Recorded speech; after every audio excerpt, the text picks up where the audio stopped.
स्वागत है आप सभी लोगों का मेरे YouTube चैनल कंपटीशन शिक्षा में। इस वीडियो में मैं बात करने वाला हूं BSPHCL टेक्नीशियन ग्रेड 3 का जो एग्ज़ाम हुआ है उसका एक्सपेक्टेड कट ऑफ कितना जा सकता है।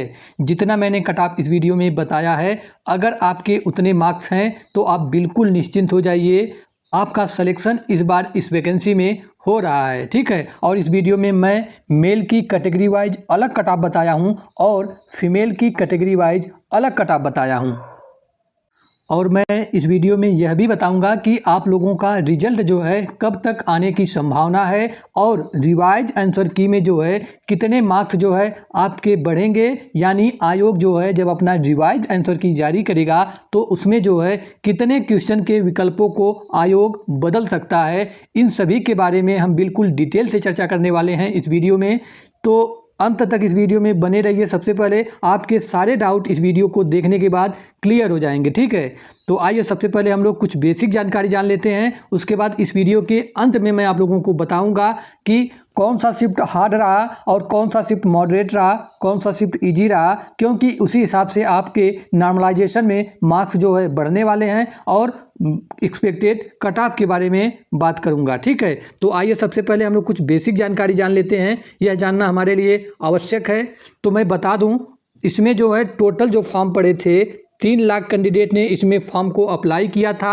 अगर मैं बात करूं कि इसकी उपस्थिति कितनी रही, कि जितना कैंडिडेट ने जो है एग्ज़ाम दिया तो इसकी उपस्थिति जो थी 60% इसकी उपस्थिति थी। यानी अगर मैं बात करूं 100 स्टूडेंट का डाटा ले लेता हूं तो उसमें से केवल 60 स्टूडेंट ने इस एग्ज़ाम को दिया है, जबकि 40 स्टूडेंट ने इस एग्ज़ाम को छोड़ दिया है। ठीक है। और इसमें अगर मैं बात करूं ओवरऑल कितने कैंडिडेट ने एग्ज़ाम दिया है तो 1,80,000 कैंडिडेट ने इस एग्ज़ाम को दिया है। अगर मैं बात करूं इसमें टोटल पोस्ट कितनी है तो इस वैकेंसी में टोटल पोस्ट जो है 2156 है। अगर मैं बात करूं कि आप लोगों का एक सीट पर कितने कैंडिडेट से कंपटीशन है, ठीक है, तो मैं जब 1,80,000 में जो टोटल पद 2156 है उससे डिवाइड कर दूंगा तो 83 स्टूडेंट आ रहे हैं एक सीट पर। ठीक है। तो देख लीजिए आप लोगों के सामने है, इस वैकेंसी में अच्छी खासी जो है फाइट देखने को मिल रही है। ठीक है। 83 की मैं बात करूं तो 83 कैंडिडेट में से 82 कैंडिडेट चयन सूची से सीधे सीधे बाहर हो जाएंगे और केवल एक कैंडिडेट का अंतिम चयन सूची में नाम होगा। ठीक है भाई, ये 83 जो संख्या है यह कम नहीं है। ठीक है। कंपटीशन अच्छा खासा इस वैकेंसी में देखने के लिए मिलेगा। और मैं आप लोगों को बता दूं, इसमें जो है मिनिमम क्वालिफाइंग मार्क्स का भी निर्धारण किया गया था कैटेगरी वाइज, कि इससे कम अगर आपके मार्क्स हैं तो आप सीधे सीधे इस वैकेंसी से जो है बाहर हो जाएंगे। ठीक है। तो मैं कैटेगरी वाइज बात करूं कि मिनिमम क्वालिफाइंग मार्क्स कितना था, तो यूआर के लिए यानी जनरल के लिए जो मिनिमम क्वालिफाइंग मार्क्स था वह 40% था और बीसी के लिए जो मिनिमम क्वालिफाइंग मार्क्स था वह 36.5% और ईबीसी के लिए 34% जो है मिनिमम क्वालिफाइंग मार्क का प्रावधान था। और बाकी अन्य कैटेगरी की बात करें जैसे एससी, एसटी और फीमेल के लिए 32% जो है मिनिमम क्वालिफाइंग मार्क्स लाने थे। ठीक है।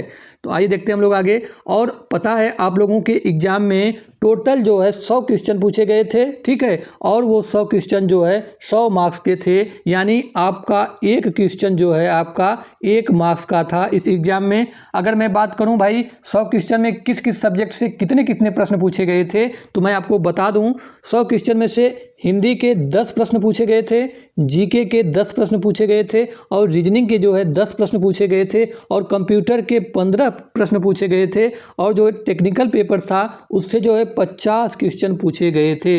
इसका जो टेक्निकल जो पेपर था उसका जो लेवल था वह काफ़ी अच्छा था, इजी नहीं पूछा था, मॉडरेट टू हार्ड में इसे हम रखेंगे। ये जो 50 प्रश्न टेक्निकल से संबंधित पूछे गए थे। ठीक है।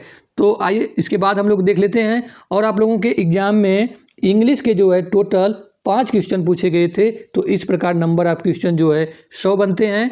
और मैं बता दूं, देखिए इसमें आप लोगों को यह बात भी जानना जरूरी है कि जो टोटल पद 2156 है इसमें जो है कैटेगरी वाइज कितनी कितनी सीटें हैं, क्योंकि जब तक आप लोग इसे नहीं जानेंगे क्योंकि भाई जितनी कैटेगरी में सीटें हमारी अधिक होंगी उतने कट ऑफ हमारे कम जाएंगे। अगर हमारी कैटेगरी में सीटें कम होंगी तो जाहिर सी बात है हमारा कट ऑफ जो है अधिक जाएगा, ठीक है। इसलिए आपको यह भी जानना जरूरी है। तो मैं बात करूं, टोटल वैकेंसी 2156 है। मेल की अलग मैं बात करूंगा कैटेगरी वाइज, फीमेल की अलग कितनी कितनी सीटें हैं, ठीक है। तो यूआर कैटेगरी के लिए मेल के लिए 560 पद हैं इस वैकेंसी में और फीमेल के लिए 383 पद है। उसी प्रकार ईडब्ल्यूएस कैटेगरी के लिए मेल के 151 पद हैं और फीमेल के 64 पद है, ठीक है। और ईबीसी कैटेगरी में मेल के लिए 245 पद और फीमेल के लिए 143 पद है, ठीक है। आइए आगे हम लोग देख लेते हैं। बीसी कैटेगरी के लिए जो मेल में 172 पद है और फीमेल के 86 पद है, ठीक है। और एससी कैटेगरी के लिए मेल के 216 पद हैं और फीमेल के जो है 129 पद हैं, ठीक है। और एसटी कैटेगरी में मेल के 15 पद हैं और फीमेल के 7 पद हैं, ठीक है। देखिए यहाँ पर जो एसटी में मेल और फीमेल दोनों की सीटों की संख्या जो है काफ़ी कम है। तो इससे इस भर्ती में जहाँ तक मैं अपने संभावना की बात करूं तो इस वैकेंसी में जो है एसटी की जो कट ऑफ है वह एससी से ज़्यादा जाने की संभावना है, ठीक है। क्योंकि नंबर ऑफ वैकेंसी एसटी में कैटेगरी में कम है, ठीक है। देखते हैं आप यहाँ पर मेल के लिए केवल 15 सीटें, फीमेल के लिए 7 सीटें हैं, ठीक है। तो आपको जो है मेरिट में भी अंतर देखने के लिए मिलेगा इस बार, ठीक है।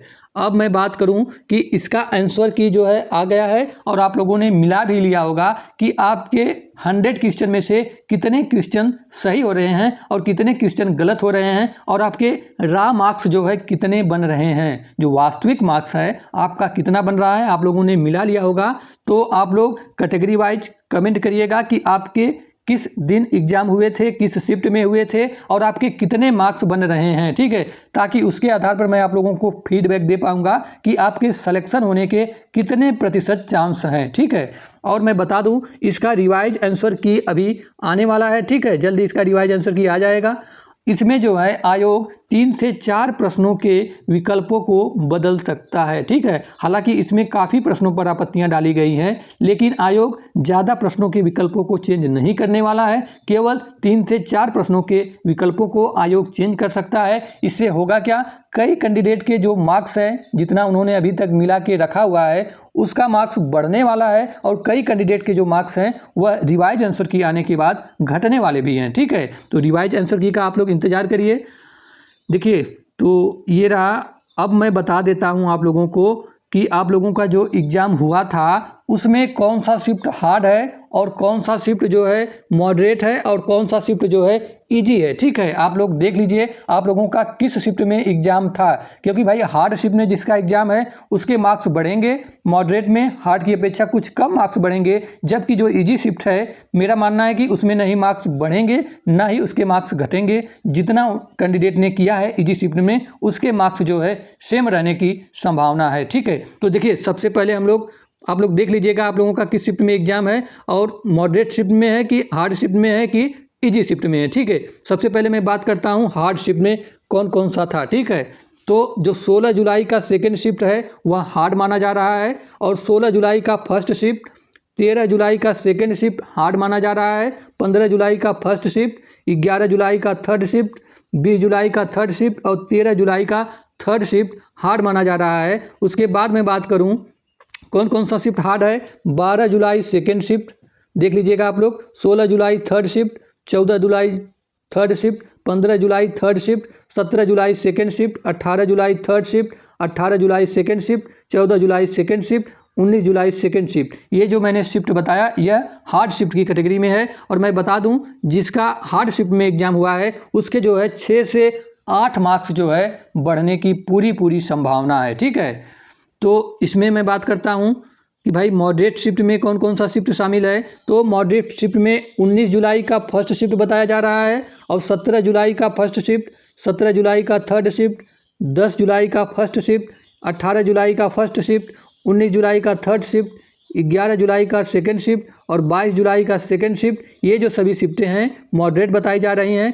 इसके अलावा कौन कौन सी शिफ्ट जो मॉडरेट बताई जा रही है देख लीजिएगा आप लोग, 20 जुलाई फर्स्ट शिफ्ट, 13 जुलाई फर्स्ट शिफ्ट, 14 जुलाई फर्स्ट शिफ्ट, 22 जुलाई थर्ड शिफ्ट, 21 जुलाई थर्ड शिफ्ट, 15 जुलाई सेकंड शिफ्ट और 20 जुलाई सेकंड शिफ्ट जो है वह मॉडरेट की कैटेगरी में है, ठीक है। और मैं बता दूं जो मॉडरेट शिफ्ट में जिसका एग्जाम हुआ था उसके जो है 4 से 5 मार्क्स जो है बढ़ने की संभावना है, ठीक है। अब वही मैं बात करूं कि भाई इजी शिफ्ट कौन कौन सी बताई जा रही है। जो इजी शिफ्ट है तो 21 जुलाई सेकेंड शिफ्ट जो एग्जाम हुआ था वह इजी बताया जा रहा है, और 11 जुलाई फर्स्ट शिफ्ट, 12 जुलाई फर्स्ट शिफ्ट, 22 जुलाई फर्स्ट शिफ्ट और 21 जुलाई फर्स्ट शिफ्ट और 12 जुलाई जो थर्ड शिफ्ट है, ये सभी शिफ्ट इजी की कैटेगरी में है, ठीक है। तो जिसका इजी शिफ्ट में एग्जाम है घबराइए मत, आपका मार्क्स कम नहीं होगा। हाँ, जितना आपने स्कोर किया है उतना ही स्कोर आपका सेम रहने वाला है इजी शिफ्ट के लिए, ठीक है।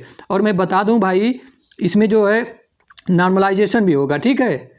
आप लोगों को पता होगा भाई नॉर्मलाइजेशन आप लोगों ने कई एग्जाम दिया होगा, इसमें यह जो फार्मूला है लागू किया गया होगा। तो मैं नॉर्मलाइजेशन के बारे में वैसे आप लोग बहुत कुछ जानते होंगे, लेकिन मैं थोड़ा सा बता देता हूं कि वास्तव में यह नॉर्मलाइजेशन है क्या। तो मैं बता दूं नॉर्मलाइजेशन जो एक ऐसी प्रक्रिया है जिसका उपयोग विभिन्न पालियों या शिफ्टों में आयोजित परीक्षाओं के अंकों को समान स्तर पर लाने के लिए किया जाता है। देखिए, जब कोई भी परीक्षा एक से अधिक दिनों या एक से अधिक पालियों में आयोजित की जाती है तो प्रत्येक पाली में जो प्रश्नों का कठिनाई स्तर होता है वह अलग अलग होता है। इससे होता क्या है, कुछ छात्रों को तो आसान प्रश्न पत्र मिल जाता है और उन्हें अधिक अंक मिल जाता है, ठीक है। जबकि वहीं मैं बात करूं कुछ छात्रों को कठिन प्रश्न पत्र मिल जाता है और उन्हें जो है कम अंक मिलता है, ठीक है। तो नॉर्मलाइजेशन इसी असमानता को दूर करने के लिए अंकों को समायोजित करता है ताकि सभी छात्रों को समान अवसर मिले और किसी भी छात्र के साथ जो है अन्याय न हो, ठीक है। तो यही भाई नॉर्मलाइजेशन है, इसीलिए नॉर्मलाइजेशन में मार्क्स बढ़ते हैं, ठीक है, जो हार्ड शिफ्ट के हैं और मॉडरेट शिफ्ट के हैं, ठीक है। आइए हम लोग जान लेते हैं भाई कि कितना आप लोगों का category wise expected cut off जा सकता है। उससे कट ऑफ बताने से पहले मैं आप लोगों को बता दूं, देखिए चाहे कोई भी एग्जाम हो कट ऑफ कम जाएगा या अधिक जाएगा उसके पीछे कई कारण होता है, ठीक है। कोई एक कारण नहीं होता है जिससे कट ऑफ कम चली जाती है या अधिक चली जाती है, ठीक है। जिसमें परीक्षा में शामिल होने वाले उम्मीदवारों की संख्या शामिल होती है, यानी जो एग्जाम आप लोगों ने दिया है उसमें टोटल कितने कैंडिडेट ने प्रतिभाग किया है और सीटों की संख्या कितनी है, ठीक है। और जो आप लोगों ने एग्जाम दिया है उसके पेपर का कठिनाई स्तर क्या रहा है, यह सभी कारण जो है कट ऑफ के निर्धारण में अहम भूमिका निभाते हैं, ठीक है। अगर मैं बात करूं कि आपके पेपर का लेवल क्या रहा तो मॉडरेट टू हार्ड में आपके पेपर का लेवल है, इजी आपका पेपर नहीं था जो आप लोगों ने एग्जाम दिया है, ठीक है। तो आइए भाई मैं रॉ मार्क्स बता रहा हूं, ठीक है। रॉ मार्क्स के आधार पर यह कट ऑफ बता रहा हूं, जो आपका वास्तविक अंक है यह नॉर्मलाइज मार्क्स के आधार पर मैं नहीं बता रहा हूं, ठीक है। तो आइए मैं बात करता हूं कैटेगरी वाइज। देखिए इतने आपके मार्क्स हैं तो मेरे हिसाब से आपका चयन अंतिम चयन सूची में हो जाएगा और आप सेफ जोन में हैं, ठीक है। तो ये कैटेगरी वाइज बात करेंगे, मेल की अलग बात करेंगे, फीमेल की अलग बात करेंगे। सबसे पहले मैं बात करता हूँ, अगर आप UR कैटेगरी से बिलोंग करते हैं और आप मेल कैंडिडेट हैं तो आपके अगर 70 ± 2 मार्क्स हैं तो मेरे हिसाब से आपका सिलेक्शन श्योर है इस बार, ठीक है। वहीं UR कैंडिडेट हैं, UR कैटेगरी है और फीमेल कैंडिडेट आप हैं तो 50 ± 2 मान के चलिए। EWS आपकी कैटेगरी है और आप मेल कैंडिडेट हैं तो आपके अगर 64 ± 2 मार्क्स बन रहे हैं तो मेरे हिसाब से आप सेफ जोन में हैं, ठीक है। अब भाई 64 ± 2 का मतलब मेरे कहने का यहाँ पर यह है कि 62 से 66 के बीच में अगर आपके मार्क्स बन रहे हैं तो मेरे हिसाब से आपका सिलेक्शन इस बार आपकी कैटेगरी में जो है हो जाना चाहिए, ठीक है। वही मैं बात करूं, अगर आप EWS कैटेगरी है फीमेल कैंडिडेट हैं तो भाई 48 ± 2, अगर आपकी कैटेगरी जो है BC है तो मेल कैंडिडेट हैं तो 64 ± 2 मार्क्स जाने की संभावना है। और आप फीमेल कैंडिडेट हैं कैटेगरी BC है तो 46 ± 2 मान के चलिए। और आगे मैं अन्य कैटेगरी की बात करूं BC के बाद, तो अगर आपकी कैटेगरी EBC है, ठीक है, तो आप मेल कैंडिडेट हैं तो 62 ± 2 मार्क्स जाने की संभावना है कट ऑफ। और जो है अगर आपकी कैटेगरी जो है EBC है और आप फीमेल कैंडिडेट हैं तो 45 ± 2 मेरे हिसाब से इतना कट ऑफ जाएगा आपका।